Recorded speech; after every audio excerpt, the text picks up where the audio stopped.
Hello mga bata! Welcome sa ating online children's meeting. Ako pala si Kuya JV. At ako naman, si Kuya Jeff. Kamusta kayo? Nasa episode 151 na tayo sa ating pag-aaral ng Biblia. Noong nakaraang Sabado, nakita natin kung ano magagawa ng salita ng Diyos sa ating pamumuhay. Kung naririnig natin o nababasa ang salita ng Diyos, ito ay nagiging ilawan sa ating landas. Ito ay nagiging ilawan sa ating mga paa at liwanag sa ating landas. Nagdadala rin ng kaligtasan ang salita ng Diyos sa atin. Gayon din, sinasanhi rin ito na huwag tayong magkasala. Sa araw na ito, mas maraming salita ng Diyos ang ating maririnig. Ito ay nasa aklat ng Proverbs o mga kawikaan. Dalawang hari ng Juda ang nagsulat ng kawikaan. Ito ay sina Solomon at Hezekiah. Naisulat ni Solomon ang 3,000 Proverbs at si Hezekiah naman ay idinagdag ang ilang kawikaan ng kanilang mga ninuno. Sa bandang huli ng aklat, may salita rin si Agur at si Haring Lemuel. Ang aklat na ito ay nagtuturo kung paano tayo magkaroon ng karunungan at isang maayos na pag-uugali sa ating pamumuhay. Mga bata, gusto ba ninyo na mamuhay ng isang wastong pantaong buhay? Kung gayon, tingnan natin ang mga simulain na makikita natin sa aklat na ito. Pero bago natin sabihin, umawit muna tayo.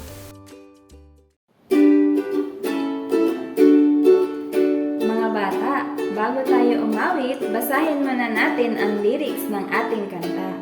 Lord, may your commandments I keep. Your instruction I will not forget. For length of days and years of life, and peace will be added to me. Trust Jehovah with all your heart. Don't rely on your understanding. In all your ways acknowledge Him, and He will make your paths straight.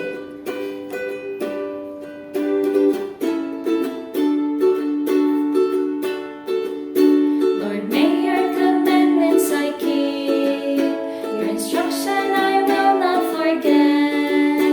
For length of days and years of life, and peace will be added to me. Just Jehovah with all your heart. Don't rely on your understanding. In all your ways acknowledge Him, and He will make your path straight.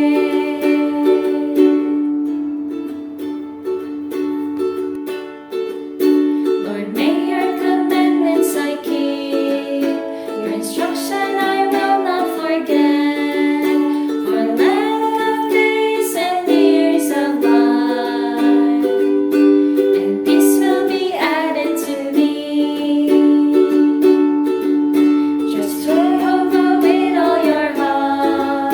Don't rely on your understanding. In all your ways acknowledge Him, and He will make your path straight.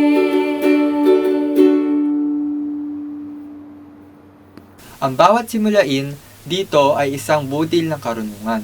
Ang unang simulain upang makapamuhay tayo ng wasto ay ang paggalang sa Diyos. Dapat sambahin at igalang natin ang Diyos. Paano ba natin igagalang ang Diyos? Dapat nating tandaan na Siya ang kamanghamanghang Diyos na lumikha sa atin. Kung iginagalang natin ang Diyos, hindi tayo gagawa ng masama. Ang paggalang sa Diyos ay matakot sa Kanya. Ito ay makikita sa Proverbs chapter 1 verse 7 at chapter 9 verse 10. Ang paggalang at pagsunod kay Jehovah ay pasimula ng karunungan. Ngunit, walang halaga sa mga mangmang ang aral at mga saway. Sapagkat ang mga iyon ay parang korona sa iyong ulo. Parang kwintas na may dalang karangalan. Aking anak, sakali mang akitin ka ng mga makasalanan, huwag kang papayag. Tanggihan mo sila. Ang pagkatakot kay Jehovah ay ang pagsisimula ng kaalaman at karunungan, at ang kaalaman sa banal na isa ay pag-unawa. Ang kaalaman, karunungan at pangunawa ay nagmumula sa Diyos. Kung may takot tayo sa Kanya, iginagalang siya. Ang mga ito ay matatamo natin. Kung naghahangad tayo ng karunungan katulad ng paghahanap ng mga nakatagong kayamanan, maiintindihan natin ang pagkatakot kay Jehovah at matatagpuan natin ang kaalaman sa Diyos. Anong resulta ng pagkatakot natin kay Jehovah? Ang pagkatakot kay Jehovah ay ang kamuhian ang kasamaan. Ang paggalang at pagsunod kay Jehovah ay nagpapahaba ng buhay, ngunit ang mga araw ng masama ay hindi magtatagal. Ang gumagalang at sumusunod kay Jehovah ay lumalakad sa katwiran, ngunit ang nagwawalang bahala sa kanya ay nasa likong daan. Kung may takot tayo kay Jehovah, magkakaroon tayo ng malakas na pagtitiwala at magkakaroon tayo ng kanlungan. Mas mabuti ang may kaunti na may pagkatakot kay Jehovah, kaysa malaking yaman na may kaguluhan nito. Proverbs chapter 15 verse 16. Kung tayo ay may takot kay Jehovah, magiging mapayapa tayo. Ang paggalang sa Diyos ay ang magtiwala rin sa Kanya. Sa Proverbs 3:5-8, sinasabi, "Kay Jehovah ka magtiwala, buong puso at lubusan. At huwag kang mananangan sa sariling karunungan. Sa lahat ng iyong gawain, siya nga'y alalahanin, upang ika'y patnubayan sa iyong mga tatahakin. Huwag mong ipagyabang ang iyong nalalaman. Igalang mo't sundin si Jehovah at lumayo ka sa kasamaan. Sa gayon, ikaw ay lalakas at magiging matatag. Mawawala ang pighati at gagaling ang iyong sugat." Ayon sa Proverbs chapter 3 verse 26, sinasabi, "Pagkat tiwala kang si Jehovah ang kaagapay mo, at di niya hahayaang sa bitag ikay masilo." At sa Proverbs chapter 30 verse 5-6, ang lahat ng salita ng Diyos ay mapananaligan at siya ang kanlungan ng mga nananalig sa Kanya. Huwag mong daragdagan ang Kanyang kasalita sapagkat pagsasabihan Kanya bilang isang sinungaling. Ang paggalang sa Diyos ay ang parangalan din siya. Sa Proverbs 3:9-10, sinasabi, "Parangalan mo si Jehovah sa pamamagitan ng iyong mga kayamanan at mula sa iyong mga pinakamainam na ani. Siya ay iyo ring handugan. Sa gayon, kamalig mo ay lagi nangaapaw. Sisidlan ng inumin ay hindi nga matutuyuan." Dapat maging mapagbigay tayo sa mga bagay na ibinigay ng Diyos sa atin. Hanggang dito muna ang pagtatalakay natin na aklat ng Proverbs. Marami pang simulain ang dapat nating matutuhan mula sa aklat na ito. Ngayon naman, tingnan natin ang mahahalagang punto. Ang unang simulain upang magkaroon ng isang maayos na pamumuhay ay igalang ang Diyos. Bagaman, hindi natin nakikita ang Diyos kung isinasaalang-alang natin, siya ay lahat ng bagay, hindi natin siya makakalimutan. Sa praktikal na paraan, may papakita natin ang paggalang sa Diyos kung tayo ay gumagalang sa ating mga magulang, mga guro at sino mang mas nakakatanda sa atin. Sa paggamit ng salitang po at opo, dapat nating tandaan na ang mga magulang natin ang kinatawan ng Diyos dito sa lupa. Ikalawa, ang paggalang sa Diyos ay kinapapalooban ng pagkatakot natin sa Diyos. Mga bata, kung iginagalang natin ang Diyos, matatakot tayong gumawa ng masama. Ikatlo, ang paggalang sa Diyos ay ang pagtitiwala natin sa Kanya. Huwag tayong umasa sa ating mga kakayahan at hayaan siya na manguna sa atin, upang maging matuwid ang ating landas. Yaong mga sumusunod sa salita ay mapapabuti at pagpapalain yaong mga nagtitiwala sa Kanya. Ikaapat, kung iginagalang natin ang Diyos, pararangalan o pupurihin natin siya. Mga bata, hindi maliit na bagay na kayo ay dumalo sa children's meeting. Sa pagdalo ninyo, ibinibigay ninyo ang inyong oras para magpuri at parangalan natin ang Diyos. Ihandog din natin ang ating mga tinig upang tumawag at awitan ang Panginoon. Ngayon, Basahin natin ang Bible verse. Una sa Ingles at pagkatapos sa Tagalog. Proverbs 1:1-3. The Proverbs of Solomon, the son of David, the king of Israel, for knowing wisdom and instruction, for discerning words of understanding, for receiving instruction in wise conduct, righteousness, justice, and equity. Kawikaan 1:1-3. Ang mga kawikaan ni Solomon, na anak ni David, na hari sa Israel, upang umalam ng karunungan at turo, upang bulayin ang mga salita ng pagkaunawa, upang tumanggap ng turo sa pantas na pag-uugali, sa katwiran at kahatulan, at karampatan. Story time! Si Selo ay isang magsasaka na nakatira sa gitna ng luntiang kabukiran.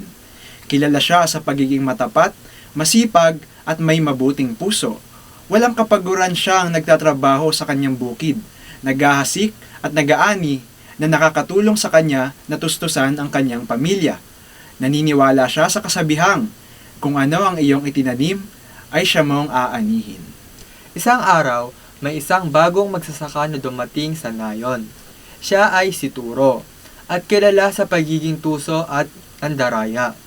Malaki ang kanyang bukid, ngunit palaging dinaraya ang kanyang mga kasamang magsasaka at ibinebenta ang kanyang mga ani sa mataas na halaga. Binalaan ni Selo si Turo sa kanyang pagiging hindi matuwid na magdadala sa kanya sa pagbagsak.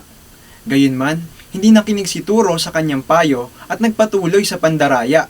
Dumating ang tag-ani at ang matyagang pagtatrabaho ni Selo ay umani ng masaganang ani ng butil.